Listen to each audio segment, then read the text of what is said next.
What is up, Champ Nation? Gordon and I are back with a quick draft recap now that day number 3 is over.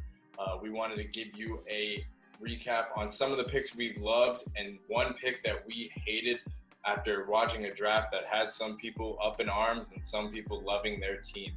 How are you feeling after day 3?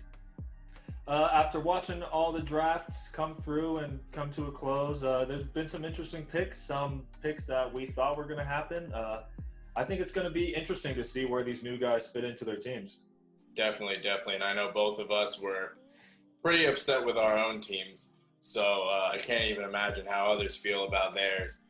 Today we're going to give a pick from each of the first 3 rounds. Ones that we liked, and then we also are going to give you a pick that we disliked here from all 3 days of the draft. Let's start in the first round. I'll go first. I loved the Isaiah Simmons pick from the Cardinals. I think he is the most versatile player in the draft, arguably the top defensive player, even though Chase Young is up there. He can play 6 positions. That's going to be absolutely crazy there on the defensive side of the ball with the Cardinals. He's going to go ahead and lead that defense with Chandler Jones. And with the addition of DeAndre Hopkins, I think the Cardinals are definitely winning the offseason right now. They've made some big moves, and definitely getting Isaiah Simmons to have them just have him fall in their laps at number 8 is a great blessing. And he's going to be a force out there in Arizona for the next 10, 15 years. Definitely was the right direction to start in for the Cardinals. Who do you have in your first round? My first round pick that I really like was CeeDee Lamb.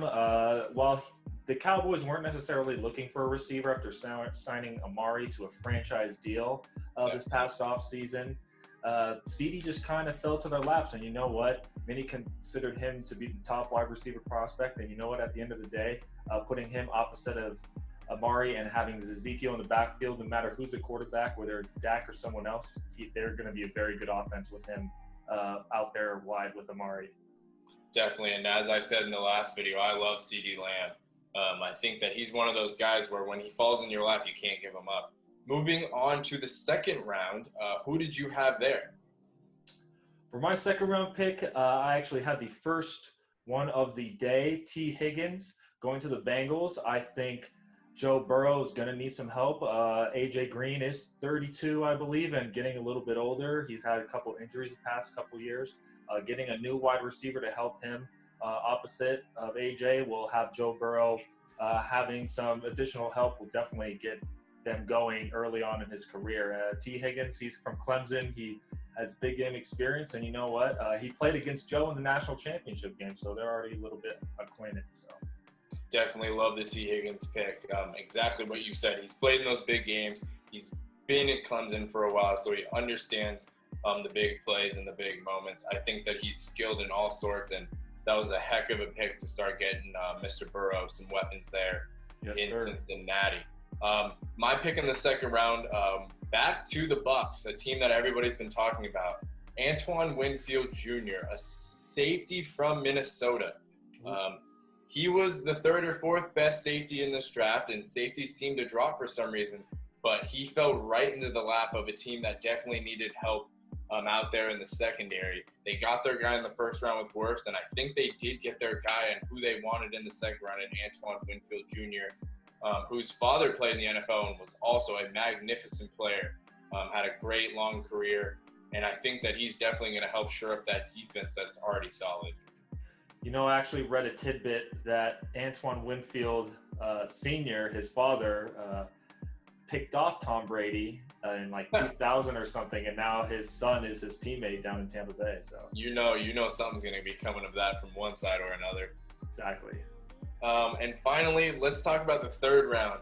A guy that really isn't talked about enough in a conference of champions, as they call it, Zach Moss out of Utah going to Buffalo. Buffalo actually had a pretty good draft, and I think Zach Moss was a great pick there in the third round to go ahead and help Josh Allen after acquiring Stephon Diggs here in the offseason. Zach Moss is going to go sit in the backfield with Devin Singletary. He's not going to be expected to carry a huge workload, but I think when he's in the game, he's a guy that's hard to tackle, can receive out of the backfield, and he's just a definite weapon for Buffalo, who probably is the team to beat right now in the AFC East. It seems to be that way. They're just getting more weapons to Josh Allen to go out there and try to win the division for the first time in a very long time. So him and Devin Singletary, a 1-2 combo in the backfield, get some more receiving weapons, and you've got yourself kind of a powerhouse offense heading up for the next few years. So excited to see what he does out there in Buffalo. Definitely love that value pick there in the 3rd round. Finally, who is your pick that you love there in the 3rd round? Another value pick as well. I'm going to go with Terrell Lewis, a linebacker out of Alabama. He went to the Rams in the 3rd round. He's been injured the last 2 years a lot, missed all of 2018 and most of 2017. He was a leader on the Alabama team for a long time.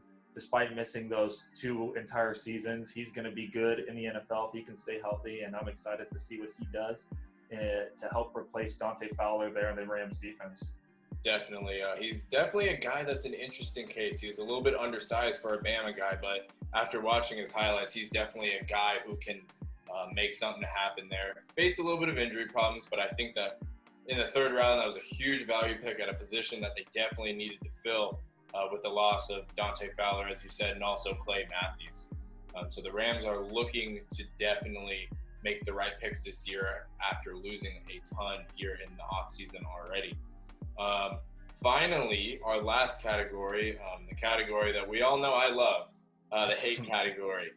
Who's the guy that you just did not agree with where he went?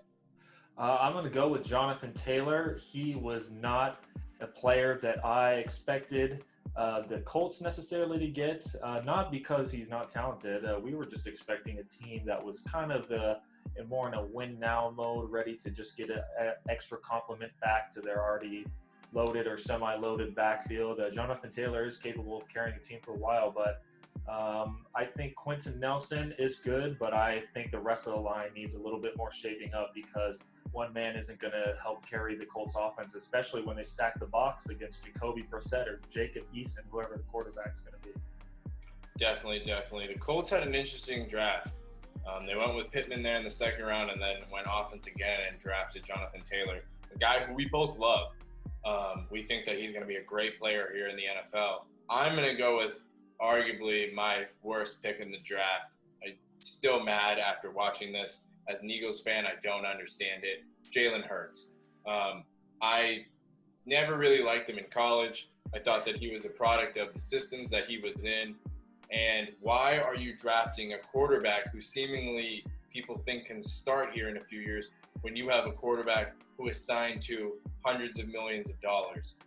You also signed that hundreds of $million contract to a guy who gets hurt all the time, which is maybe why they picked Jalen Hurd.